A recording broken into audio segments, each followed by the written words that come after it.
Years ago, I was caring for a woman who had compulsive hoarding disorder. It was heartbreaking to watch the ways that she had accumulated material possessions and garbage stored in every crevice of her home. Sadly, her external actions really reflected that internal pain that was so deep, going all the way back to her childhood. And this resulted in living conditions that became unbearable and really unsafe for her to live in. And she reached out to me for help, and I offered to come over to her home and see how I could support her. And it was one of those moments where I found myself in this unknown territory, depending on God's Spirit to give me wisdom and strength to serve this woman. With a few others to help, we spent a few weeks cleaning and sorting through the many items that she needed to throw out, sell, and donate. As I asked questions to gain insights into her life, her story brought to light what she had spent so many years hiding.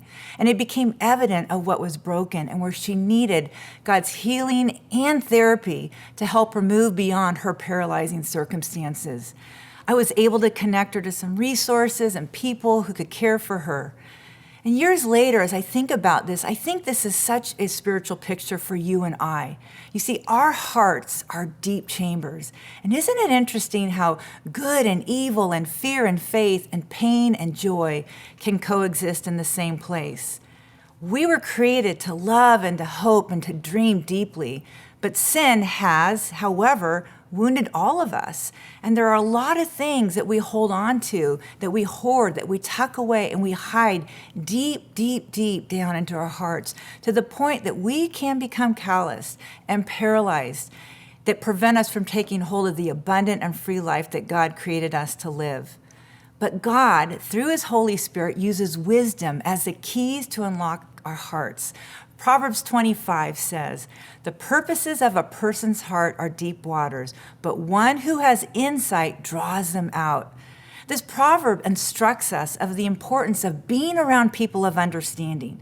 We need people who are filled with God's Spirit and are able to draw out things from us that we want to hide or hoard in our hearts. And they're willing to speak truth in love and ask the tough questions, help expose areas of our hearts that hurt and need to be healed. Who has been someone like that for you? I have to admit, I often am resistant to hearing from people who have this kind of insight and wisdom into my private world. There are things I do not want to hear or sort out in my heart. But I will tell you, it is always worth the risk of vulnerability with another who truly cares for me to gain the freedom that awaits on the other side. God uses friends and small group leaders, pastors, counselors, therapists who are able to draw what is hidden, but also to help us see ways God is redeeming all things for good by putting into motion purposes we often cannot see on our own, but others can. And not only is it wise to have people who care about our heart health, but we also need to be these kind of people for others. I think one of the greatest blessings of my life are just the relationships and the conversations that I get to be part of.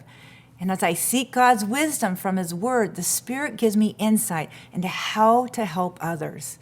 Wisdom draws out ways that we need to trust God, mature in our faith, let go of past hurts, surrender present habits, and like my dear friend, be willing to invite others into our private world where it feels vulnerable, but also that we don't have to do this life on our own.